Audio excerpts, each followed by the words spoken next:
This is the Horse Radio Network. This is episode 262 of Horse Tip Daily, a different horse tip, a different equine topic, a different equestrian expert every day. Horse Tip Daily brings the world of equine knowledge to you one day at a time. This tip is sponsored by Kentucky Performance Products. You can visit them at kppusa.com. Enjoy today's tip.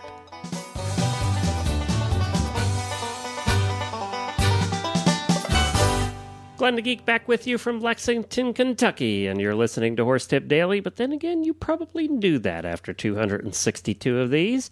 Well, today we have back with us my friend from Louisiana, Michelle Bergeron.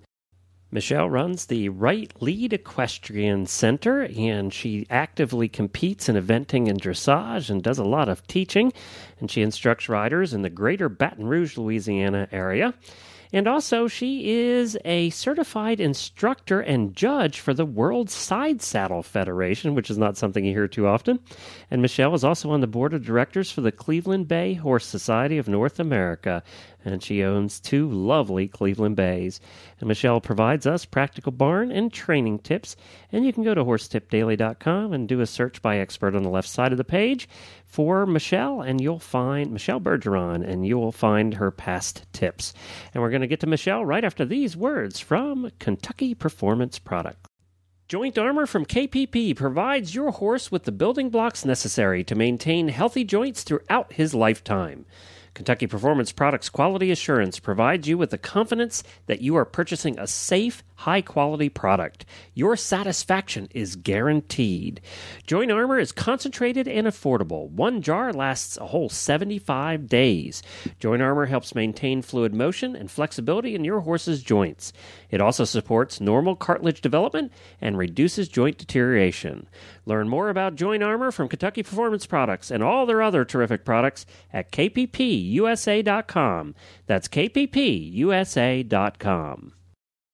Well, hi, Michelle, and welcome back to Horse Tip Daily. Hey, Glenn. I'm glad to be back. You know, it's always good to have you on, and it's always good to chat with you. We'll try and keep them somewhat shorter because you and I can have a tendency just to chat all day, so we'll try and do a better job of that. So what are we going to help somebody with today? Let's talk a little bit about trailer safety since everybody's getting back on the road, going to horse shows, the weather's warmed up, dried up, and people are ready to get out and do things. Okay.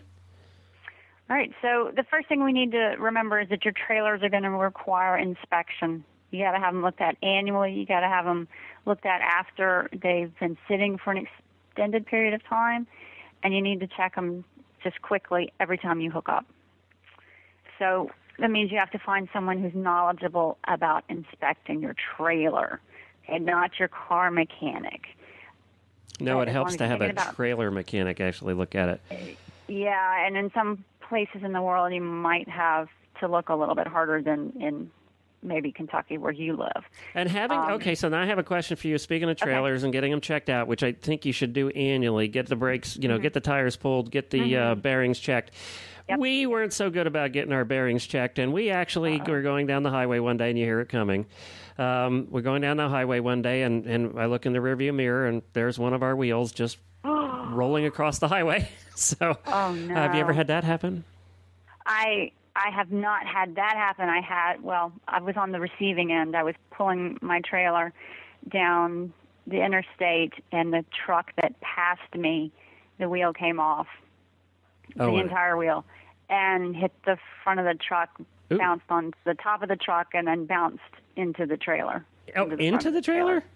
Well, not inside the trailer, but hit the front of the trailer, hit the nose of the trailer. Put a dent in it. So, oh my goodness, did it put a dent in the truck, the trailer, everything. Scared the horses. Scared me to death. I was pretty sure we were getting ready to see the end. It was real scary. Well, we should have a whole show on Stable Scoop sometime just on trailer stories from people. I think so. Because we all have our stories. I've got lost. That'd be a fun show, actually. It would. Yeah. It would be very good.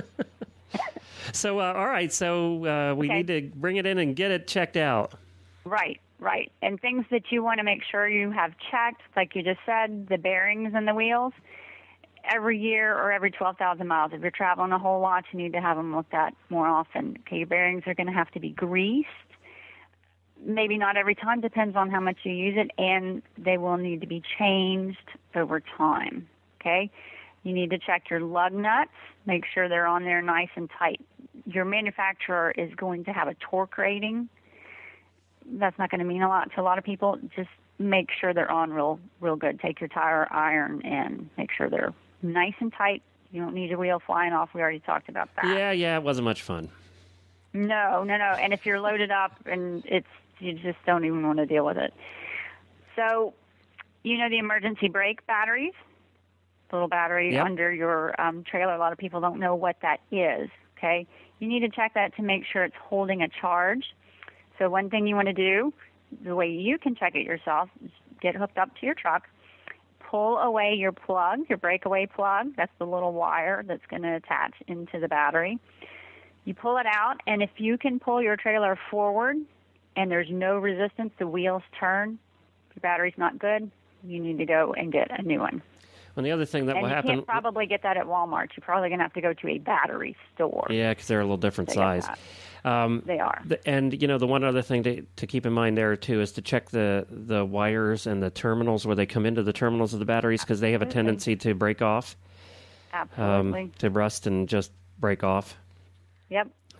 And you won't know it if you don't look for it. So that leads us right into the wires. Any wire, your lighting, your brake wire, anything.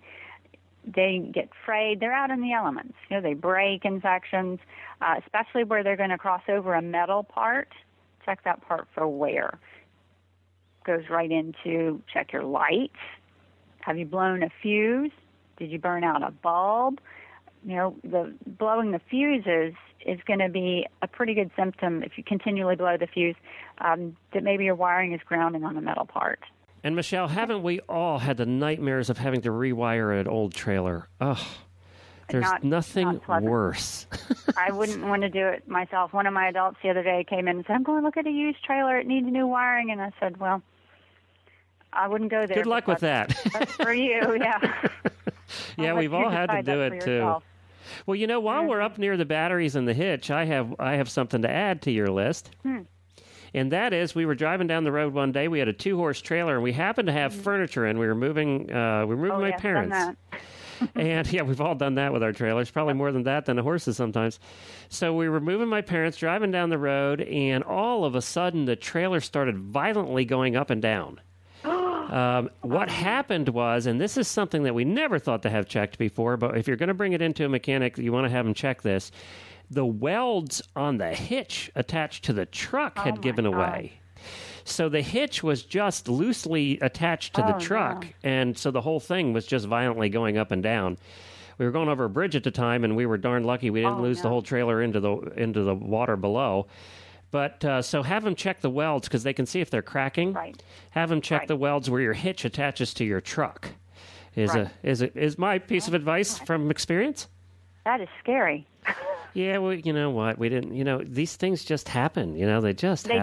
They do. They do. And sometimes, you can have been over your trailer so many times and then something like that.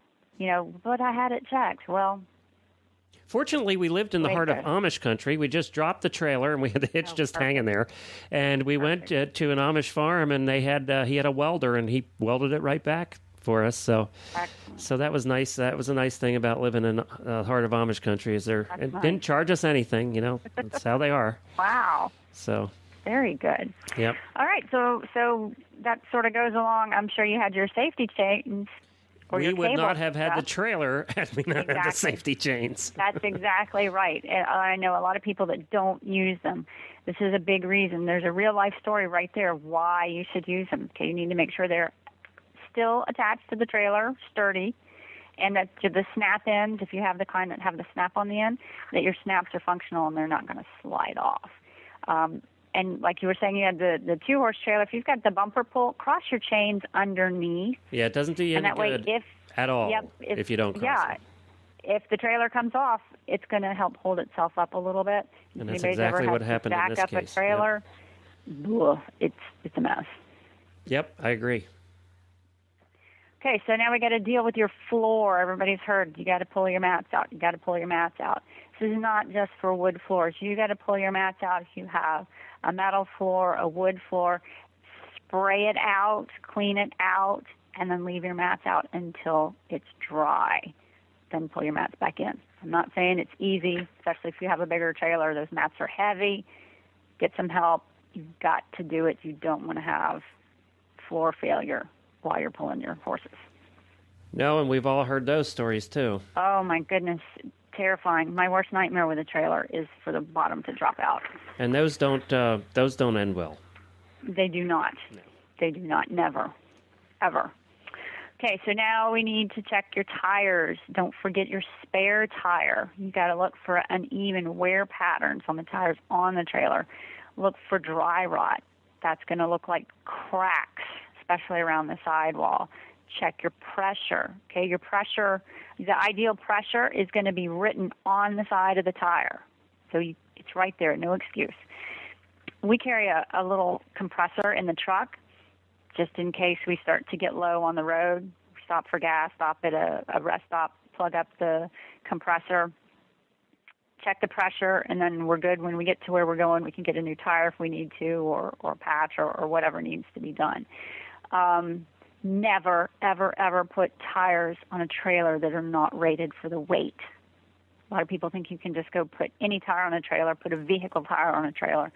It has to be rated correctly, or you'll be sitting there with 4 flat tires. Yep. Which is not a good thing. Nope. Another thing a lot of people forget is to check your tires after your trailer has been sitting for an extended period of time. Maybe your horse was hurt, maybe you were away. You're going to back up to it, hook up, and your tires are just going to disintegrate. So check them before you do that. Good idea to have a jack in your trailer. So if you have any of these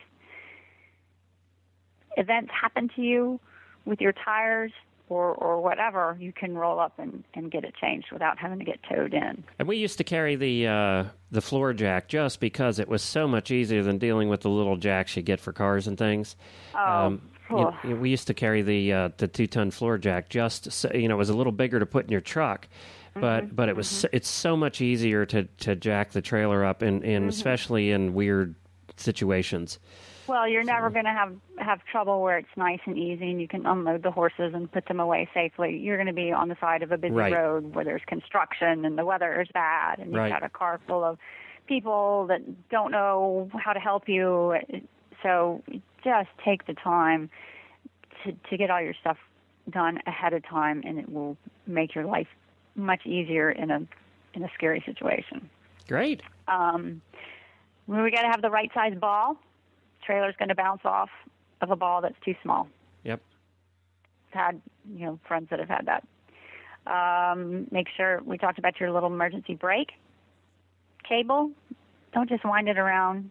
You've got to hook it to the vehicle, or it's not going to work. You hook it to the chain. It doesn't pull if your trailer comes away and your trailer is driving itself down the road. You want to get those brakes on there to stop.